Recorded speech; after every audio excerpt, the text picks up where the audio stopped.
বছর ঘুরলেই রাজ্যের বিধানসভা নির্বাচন। তার আগে রাজ্য দলের সংগঠনকে মজবুত করতে দুদিনব্যাপী বৈঠকের আয়োজন বিজেপির। মঙ্গলবার বৈঠকের প্রথম দিনে উপস্থিত ছিলেন রাজ্যের বিরোধী দলনেতা শুভেন্দু অধিকারী, বিজেপি নেতা রাহুল সিনহা, রাজ্যের বিজেপির দুই কেন্দ্রীয় সহ পর্যবেক্ষক অমিত মালব্য এবং মঙ্গল পাণ্ডে।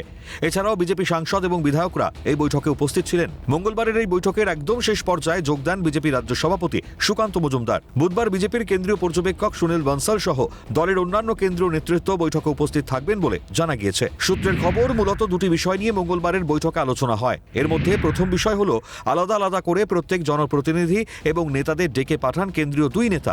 তাদের জিজ্ঞাসা করা হয়, বর্তমানে কোন বিষয় নিয়ে আপনারা আন্দোলন চান আর কোন বিষয় নিয়ে আন্দোলন করলে রাজ্যের সরকারকে চাপে ফেলা যাবে। এ বিষয়ে একাধিক নেতা তাদের মতামত দিয়েছেন বলে সূত্রের খবর। আর দ্বিতীয়ত, রাজ্য সভাপতি পদে কাকে তারা চাইছেন তা আলাদা করে কয়েকজন নেতার কাছে জানতে চাওয়া হয়। সূত্রের খবর, এ নিয়ে বিজেপি নেতারা তাদের মতো করে নাম জমা দিয়েছেন। বৈঠক শেষে বিজেপির রাজ্য সভাপতি সুকান্ত মজুমদার জানান, রাজ্যের 17টি জেলা মক ড্রিলে অংশগ্রহণ করবে বলে স্বরাষ্ট্র মন্ত্রক থেকে এমনই নির্দেশ এসেছে। আমরাও বিজেপির তরফে এই মক ড্রিলে অংশগ্রহণ করব। 17টি জেলা পশ্চিমবঙ্গের মক ড্রিলে অংশগ্রহণ করবে, এরকম হোম মিনিস্ট্রি থেকে নোটিফিকেশন এসছে। আমরাও ভারতীয় জনতা পার্টির তরফ থেকে আমাদের কর্মীদেরকে বলেছি যে এই মক ড্রিলে আমরা অংশগ্রহণ করব এবং আমার মনে হয় দেশের স্বার্থে আমাদের সকলকে যে কেন্দ্রীয় সরকারের তরফ থেকে এই যে সার্কুলার দেয়া হয়েছে তা ডিস্ট্রিক্ট অর্থাৎ জেলা প্রশাসন তারাও সেটাকে সামনের দিকে নিয়ে যাবে, জনগণের কাছে নিয়ে যাবে এবং যা যা নিয়মকানুন আছে মক ড্রিলে সেগুলো পালন করা যাবে। অন্যদিকে পেহেলগাঁওয়ে জঙ্গি হামলার ঘটনায় প্রধানমন্ত্রীর নিরাপত্তা নিয়ে 14 দফা প্রশ্ন তুলেছে রাজ্যের শাসক দল। মঙ্গলবার এ প্রসঙ্গে তৃণমূলকে চাঁচা ছোলা ভাষায় আক্রমণ বিজেপি রাজ্য সভাপতির। তিনি জানান, কাশ্মীরের মাস্টারমাইন্ড কবে ধরা পড়বে, কিভাবে ধরা পড়বে এটা তো পরের বিষয়। পাশেই তো মুর্শিদাবাদে কি হলো, তার দায়টা কার? তার দায়টা কি মমতা বন্দ্যোপাধ্যায়ের নয়? প্রশ্ন সুকান্ত। যে কাশ্মীরের মাস্টারমাইন্ড কবে ধরা পড়বে, কি হবে না হবে, দেশের ভেতরে আছে না বাইরে আছে, সেটা তো পরের বিষয়।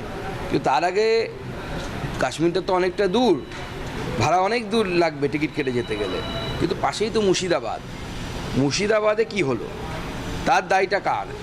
তার দায় কি মমতা বন্দ্যোপাধ্যায়ের নয়? হরগোবিন্দর দাস এবং চন্দন দাসের বডি পড়ে থাকলো 4 ঘন্টা রক্ত স্নাত হয়ে, সেই ভিডিও আপনাদের সবার কাছে আছে কিন্তু আমরা দেখাতে পারছি না। তো তার দায় মমতা বন্দ্যোপাধ্যায় নেবেন না পুলিশ মন্ত্রী হিসেবে?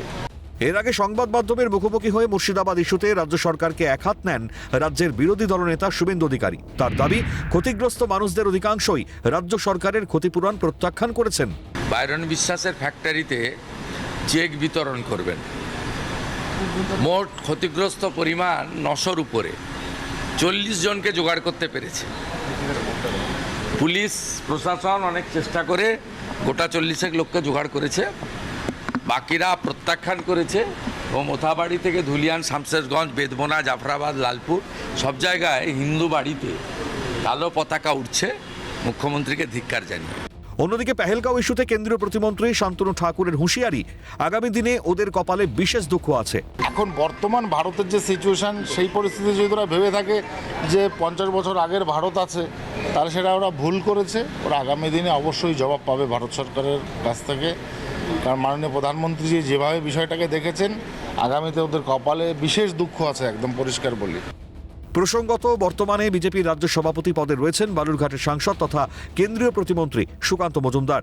এই অবস্থায় সভাপতি বদলের প্রাক্কালে এই বিষয় নিয়ে আলাদা আলাদা করে দলের নেতাদের মতামত নেওয়াটা অত্যন্ত তাৎপর্যপূর্ণ বলে মনে করছে রাজনৈতিক মহল। আগামী দিনে এই ইস্যুতে বিজেপির তরফে কী সিদ্ধান্ত নেওয়া হয় সেদিকে নজর ওয়াকিবহাল মহলের। ক্যামেরায় কিশোর মুখোপাধ্যায়ের সঙ্গে প্রীতিশ বন্দ্যোপাধ্যায়ের রিপোর্ট, ক্যালকাটা নিউজ।